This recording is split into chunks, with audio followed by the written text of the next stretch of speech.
अस्सलाम वालेकुम, this is Syed Rizwan Haider और आप देख रहे हैं यूट्यूब चैनल कॉमर्स उस्ताद। आज हम लोग जिस टॉपिक के बारे में बात करने वाले हैं वो है जी सेल्स की टाइप्स। पिछले लेक्चर में हमने सेल्स पढ़ा था, इस लेक्चर में हम लोग सेल्स की टाइप्स पढ़ेंगे। दो टाइप्स है जी इसकी main, cash sales and credit sales, यानी कि नकद फरोख्त और उधार फरोख्त। जब हम चीज़ें नकद बेचते हैं उसके प्राइस हम लोग उसी वक्त ले लेते हैं तो वो हमारी कैश सेल्स बन जाती है। और जब हम लोग चीज़ें उधार बेचेंगे, चीज़ों से मुराद है गुड्स, जब हम लोग गुड्स उधार बेचेंगे और पैसे जाहिर बात है उस वक्त नहीं मिलेंगे, वो किसी और दिन मिलेंगे, आगे किसी फ्यूचर में किसी भी डेट पे जाके मिलेंगे। तो इसका मतलब है कि जो हम चीज़ें बेच रहे हैं वो हमारी सेल तो है, लेकिन वो कौन सी सेल है? Credit sale. सिंपल सी बात है, लॉजिक समझ आ गया। डेफिनेशन पे चलते हैं। तो पहली है कि हमारे पास कैश सेल्स, व्हेन गुड्स और services are sold to a customer at a particular price. यहाँ तक, इस पॉइंट तक, व्हेन गुड्स और services are sold to a customer at a particular price, जब कस्टमर को गुड्स या सर्विसेज बेची जाती हैं एट ए पर्टिकुलर प्राइस। यहां तक जो डेफिनेशन है याद आई? पिछले हमने लेक्चर में क्या पढ़ा था? सेल की डेफिनेशन। सेल्स की डेफिनेशन यही तो होती है, यहां तक डेफिनेशन सेल्स की है। ठीक है, जब हम लोग गुड्स या सर्विसेज कस्टमर को एक खास कीमत पर बेचते हैं and the price is received at the same time, और उसके पैसे उसी वक्त कस्टमर से ले लिए। उसी वक्त से क्या मुराद है? पिछले लेक्चर्स में मैं बता चुका हूं, फिर बता रहा हूं कि उसी वक्त से मुराद है कि उसी तारीख में, उसी डेट में। रात को 12 बजे डेट चेंज होती है, तो रात को 12 बजे से पहले पहले अगर हमें उसकी पेमेंट वसूल हो जाती है तो वो हमारी जो सेल हुई है उस सेल को हम क्या नाम दे देंगे? Cash sales. बस सिंपल। कोई लॉजिक है? समझ आया लॉजिक? रॉकेट साइंस नहीं है इसमें कोई, बड़ी सिंपल सी बात है। एग्जांपल देखें, goods sold for cash, goods बेची हैं फॉर कैश, नकद, ₹2000, 2000 रुपए। इससे हमें ये पता चल रहा है कि जो हमने गुड्स बेची हैं उसका कैश हमें 2000 रुपए मिल चुका है। कौन सी सेल हुई? Cash cell.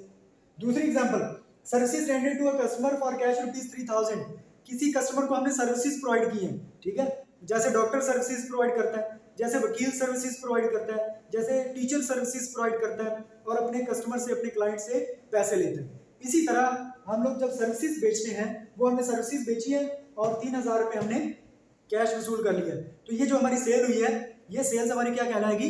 Cash sales. Got it? Next चलते हैं। क्रेडिट सेल्स किसे कहते हैं? When goods और services are sold to a customer at a particular price. फिर वही बात, यहां तक वही बात है पुरानी। पुरानी कौन सी? पुरानी से मुराद है सेल्स की डेफिनेशन।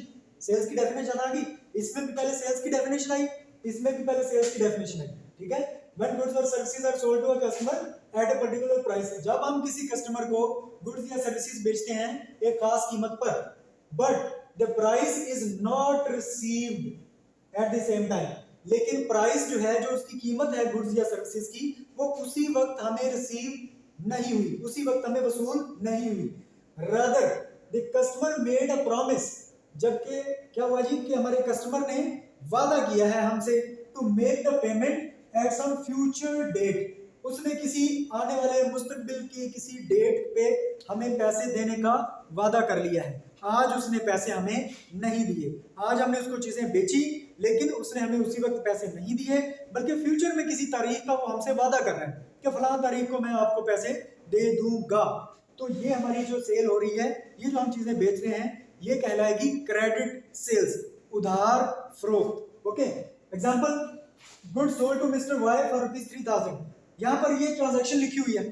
पिछले अगर लेक्चर अगर आपने ध्यान से सुने और आपको याद है तो आपको इसको पढ़ के समझ आ जाएगी कि ये जो चीजें हमने बेची हैं, good sold to mister Y, जो हमने मिस्टर वाई को चीजें बेची हैं फॉर ₹3000, 3000 रुपए की, ये हमने नकद बेची है या उधार बेची है? बिल्कुल, वेरी गुड, शाबाश, हमने ये उधार बेची है। कैसे पता चला?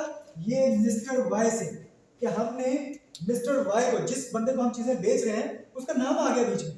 तो जब किसी बायर का या सेलर का नाम लिखा जाता है ट्रांजैक्शन में, इसका मतलब है कि वो चीजें जो बेची जा रही हैं या खरीदी जा रही हैं वो उधार है, वो ट्रांजैक्शन जो हो रही है वो क्रेडिट ट्रांजैक्शन है। तो यहाँ पर हम लोग जो चीजें बेच रहे हैं मिस्टर वाई को, वो उधार बेच रहे हैं। दूसरी एग्जांपल देखें, गुड्स सोल्ड ऑन अकाउंट ₹4000, ये भी हमें यही बता रहा है कि हमने गुड्स बेची हैं।